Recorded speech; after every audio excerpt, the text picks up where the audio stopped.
Immigration Lookout Bulletin Order laban sa mga DPWH official at contractors. Ating tatalakayin kasama si Ms. Dana Sandoval, ang tagapagsalita ng Bureau of Immigration. Ms. Dana, magandang tanghali po. Magandang tanghali din po sa inyo.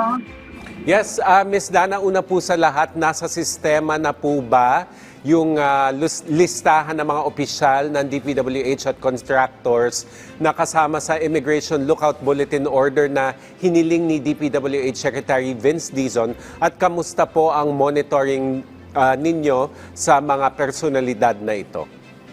Yes, kahapon po natanggap natin ang Immigration Lookout Bulletin na ibinaba po ng Department of Justice sa Bureau of Immigration, at immediately po in-implement po natin ito sa ating system. So this list can be accessed by all immigration officers po sa lahat ng mga formal po na paliparan natin sa isa pong seaport, international seaport po natin. So far po, doon sa mga records, we are verifying the travels of those in the list. These are 35 individuals po who are allegedly linked doon sa mga suspicious flood control projects.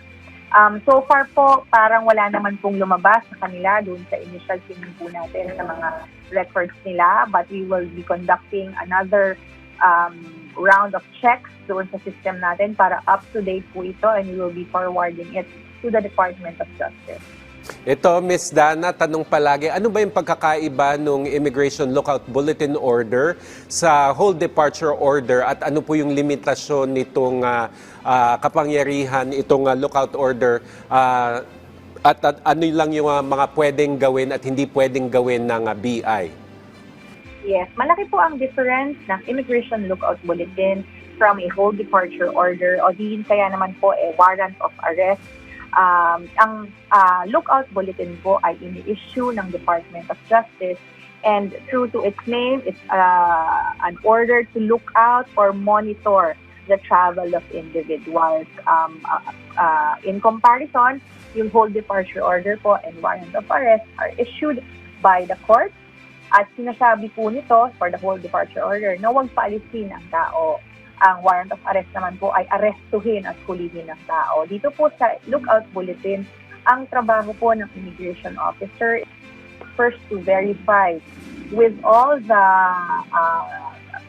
government agencies involved, including the National Prosecutor's Office, to check if there is a freshly issued warrant of arrest or whole departure order against the subjects. Kasi alam niyo po, sa mga ganitong high-profile cases, mabilis pong umaandar or tumatakbo po ang kanilang mga kaso. So maaari po biglaan may ma-issue po ang korte na maaaring precautionary whole departure order or warrant of arrest.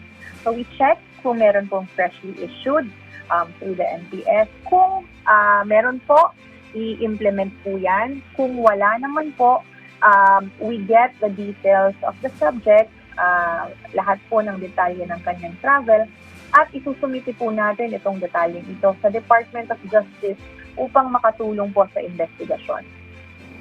So yun lang po yung, hanggang doon lang po yung pwedeng gawin ng immigration officer. Kunin yung detalye and then i-forward po sa DOJ. At this point po, because of the lookout bulletin, yan pa lang po ang limitations ng order na yan. Siguro as we go along po with the case, kung makita po ng korte na may mga slight risk po doon sa listahan ng mga individual na iniimbestigahan, maaari pong mag-issue ang korte ng precautionary whole departure order or a whole departure order kung mag-push through na yung case laban po doon sa mga sinasabing involved. Meron pong ilang report, Ms. Dana, na meron na raw nakalabas na ilang DPWH official at contractor nakalabas na sa Pilipinas. So ano po yung magiging tugon ng BI dito kung nasa listahan itong mga sinasabing nakalabas na? Doon po sa pag-check natin, it's true po na may mga umalis, lalo nung last week of August, meron po talagang mga umalis. But so far, nakabalik na rin po sila. I guess just in time to attend yung mga susunod pa po na investigasyon. Ngayon po, upon our last checking, wala pong outside the country, but we would verify po kasi merong mga common names na kailangan natin i-sort kung yun talaga sila or or kapangalan lamang po nila. Yun po. So, yun po, nabanggit nyo. So, minomonitor po talaga yung pagbabalik nila. Tapos, lalo nyo pa syempre i-monitor kung nakabalik na talaga, kung kasama sila sa listahan. Yes, that's right po. May karagdagang hakbang po ba ang BI para maiwasan yung ganitong sitwasyon kung saan yung mga iniimbestigahan ay nakalabas na ng bansa bago pa man mailabas po yung lookout bulletin and kung may issuance naman ng court yung whole departure order?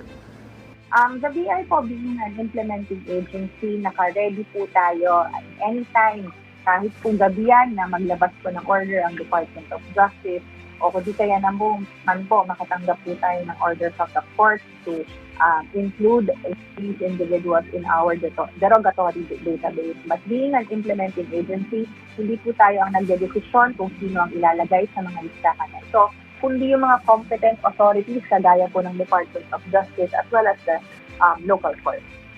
Ms. Dana, ano pa yung pwedeng asahan ng publiko mula sa BI, lalo na sa pakikipag-coordinate nito sa mga ahensya ng gobyerno para talaga managot yung mga sangkot sa flood control project controversy? Minomonitor po natin ito closely, pati yung movement ng mga taong ito.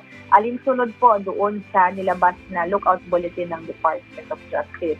Kung may makita po tayo na order galing po sa korte na sinasabi na huwag po silang paalisin or i-implement ang kanilang arrest, it will definitely be implemented at makikipag-coordinate po tayo sa mga proper agencies para mas maayos po ang implementation na ito. Kasi ang gusto lamang po natin, of course, ay makatulong tayo upang marating po natin or mahanap po natin yung katotohanan dito po sa investigasyon na ito.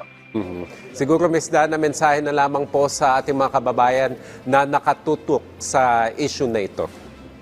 Yes, dun po sa mga kababayan natin na nakikinig at nanonood sa programang ito, makakaasa po kayo na in full force po ang Bureau of Immigration.